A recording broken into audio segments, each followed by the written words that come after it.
Hi everybody, got Jason here. Just doing another video going through my big collection. I still have two systems to talk about that were released in the 70s. I pretty much covered everything else that I have in the 70s, and there's only two systems left that were released.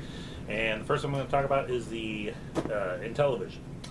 The Intellivision came out in 1979, and growing up, every friend I had an Atari 2600. I had a friend that had a Odyssey 2. I had a friend that had a ColecoVision, and then friends that had the old computers and stuff. But I don't think I ever had a friend that actually had the Intellivision. At least not a friend that I went over to their house or anything. So I never really, even though I grew up playing video games in the late 70s and early 80s and all that, I never really played the Intellivision that much. So I don't have a whole lot of nostalgia for it, but I've got my first system back in 2002, and I have 136 of the around 155 games for the collection. And I've only played through about 40 of the games, but what I've played is pretty good, and I plan on actually playing through all the games. So it's kind of considered a dead system with collectors. They really don't sell good. But in my experience with the Intellivision so far has been pretty good. The games, the arcade conversions are usually better than the Atari 2600 in most cases, not all cases. And so I just thought I'd cover what I have with my Intellivision collection. So I thought I'd start off with just showing my systems and accessories first, and I'll show you the games. So here's my box one, the Super Pro system, the sports one that I don't know if there's anything special with it. It comes with a special controller or whatever. So this is one of my systems. Actually, I have four systems. This is the system that I actually played earlier this year. This is what I like to use. This is the Super Video Arcade. I do believe this is the Sears version. The thing I like about this one is that the cartridge, which can sometimes be a pain in the butt getting in and out of a television, actually goes in and out of this one pretty good. So that's two of my systems. Got cords all over the place. Then I have this one, which is the really basic Intellivision. As you see, I got the special Intellivision dust cover. This is just, again, your regular Intellivision system. This one I played quite a bit too, but the cartridge is kind of harder to get in and out of that one. So that's another model that I have that I keep covered. Okay, then I have the Intellivision 2 as well. This is the Intellivision 2, a little smaller. Controllers are a little better. I haven't really used this one to play games, but I probably will the next time I play the Intellivision. I'll crack out the old Intellivision 2 and play it on that one. I also have the Intellivision keyboard. Pretty cool. And then as far as like some accessories down here, I actually have, well, this is the Atari adapter. Plug this into the side of you. This goes where the cartridge goes, and you can play Atari 2600 games on your Intellivision. And then I have, this is the computer adapter, same thing, that plugs in on the side to the Intellivision, and then you have your keyboard that goes with it for, I think, the one programming game, Mr. Bytes. And one last thing I have with the Intellivision, if I put, it's way over here, is the Intellivoice, which of course adds voice to some games. I played Space Spartans with this. In fact, you cannot play Space Spartans unless you have this.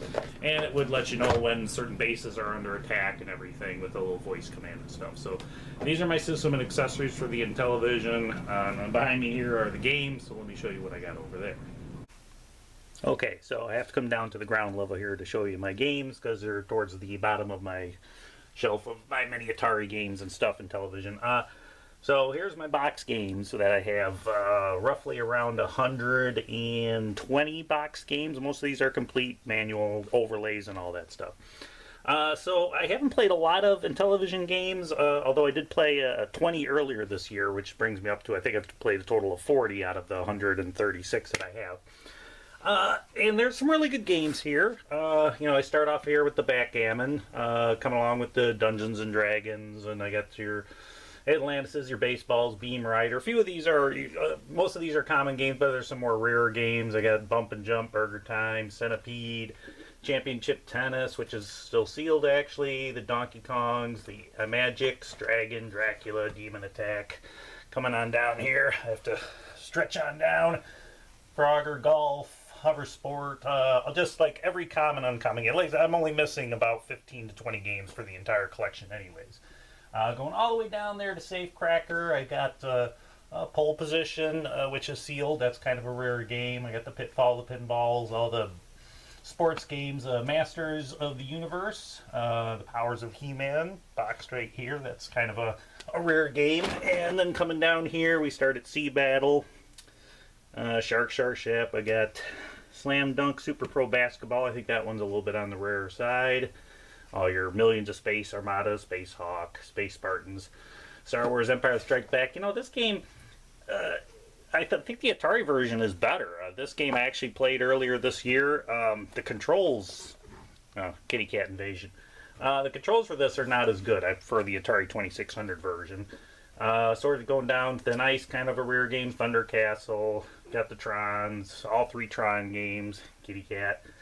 The other cat just showed up. Truckin', Whitewater, Word Fun, all the way down. I got Worm, Whopper, and then I stop all the way at Zaxxon over here. That's when my ColecoVision stuff starts, but that's a video for another time. So, like I said, about 120 box games, something like that. And then I also have a lot of, well, not a lot, but I do have some of the loose games here.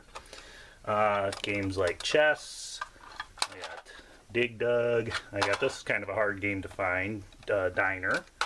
Fathom, Ladybug, Mountain Madness. I think this is more of a rare game. Mr. Basic, Mr. Bites, Pac-Man, the Atari soft version. Both Pac-Man games. I got the other Pac-Man as well. They're both the same exact game. Actually, a pretty good port of the arcade game. The maze is cut a little bit, and the ghosts don't behave like they're supposed to exactly, but still a very fun game. Pole Position, didn't like that one. Not good. Well, I have the Pole Position that one's sealed, and so I was able to get the loose cart and play that. Safecracker. Oh, classic. Sewer Sam. I remember a buddy of mine, he couldn't pass the game. This is way back in the 80s, and so I went over there, played it a few times, and was able to get to the ending, and I didn't think it was all that hard. Super Pro Decathlon, Slam Dunk Super Pro Basketball. I think that's a kind of a rarer game. Slapshot Super Pro Hockey. A lot of these loose ones are your more rare games. Thin Ice. Tropical Trouble. And then my last loose one is Venture, which is a very good game. If you've never played Venture, it plays like Berserk kind of. So those are my games for the Intellivision. So time to move on to the next system, which is the Microvision, the very first handheld game ever.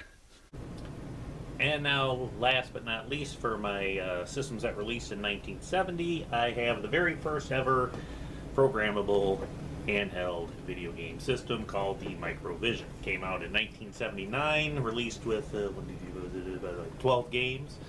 I do have the complete collection, and so yeah, this beat out the Game Boy by a good 10 years. Now I have the system here, and then I have it loose here. So here's your system, you know, and here's your cartridges. That's what's inside all these boxes. You just stick that guy right up in there, click her down, so it snaps, and then you got the power button, and here's your paddle control that's used to play the games. Like this one here is the Blockbuster, which is basically your breakout clone. And I'll turn it on, I'll show you how it looks and everything. But so I got one box system, actually that one has the box as well, and I got all the games. I got Alien Raiders, and I played all these games. And when I show you the screen, you know, they're only so good. It's basically a dark colored screen with just block pixels, and I don't even know what the resolution is not all that high. It's got a sports game, baseball. So I played all these except for the 2 games that I have sealed. Bowling, I think that was decent. This is one of my sealed games, Connect 4. I'm sure it plays like at the back of the box. I'm sure it plays just like the board game. Let's see, then we have Cosmic Hunter, which I believe was a space game. I haven't played these games in a long time, and I plan to come back and try to beat some of my scores, and that's when I'm going to open up these 2 sealed games and play them. Mindbusters. So I haven't played Connect 4 and Mindbusters because they're sealed, but I will eventually open them up and play them. There's a pinball game. I remember that was not that much fun. Seed Duel, it wasn't a bad game. You gotta realize the system you're playing it on, so you gotta rate it by, you know, the system that you're playing it on. Star Trek Phaser Strike. Ooh, a Star Trek game. What do you think of that? And I believe there's another label variation of this game where it's just called Phaser Strike without Star Trek. I do not have that variation. I really don't. If I ever see it, I'll pick it up if it's cheap. If not, who cares? And then Vegas slots. So those are the, let's see, 2, 4, 6, 8, 10, 11 games. Let me turn this thing on and show you exactly how it works. Okay, so I just got the packing game Blockbuster on, so you have a little switch on the side here. And as you see, it comes up, but that's the number of balls, the type of play, standard, and then you hit this, at least for this game, you got ball, speed, paddle. Ooh, it even has a little sound too. So you hit go to start, that'll set it up. And I think I gotta hit go again, and then there's your breakout thing. Hopefully this is coming out okay. I probably got some kind of glare, but there you go. There's the paddle sliding back and forth that you use with this little dial right here. And then let's get just a quick little play. And whoops, yeah, well, I'm trying to play this through the camera. Yeah, if I remember, this thing moves really fast. Sorry, I can't play and videotape at the same time, but that's what this game is. This is a lot of the games is. It's just the square pixels, and it's not a very big resolution. So, hey, it's the very first handheld, programmable video game system ever. So, at least released here in the U.S. So that's pretty cool. And that's it. That'll do it for my 1970s video game collection. I will be starting the 80s here eventually. That's going to take a while, but I'm going to take a break next weekend. I got some prior engagements I got to take care of next weekend, so hopefully in 2 more weeks we'll get started with some of the early 80s stuff like the ColecoVision and rare systems like the Intellivision that I have way up there. So yeah, we'll get started on the 80s in a couple weeks. Hope you enjoyed the 1970 releases of my collection, and see you next video.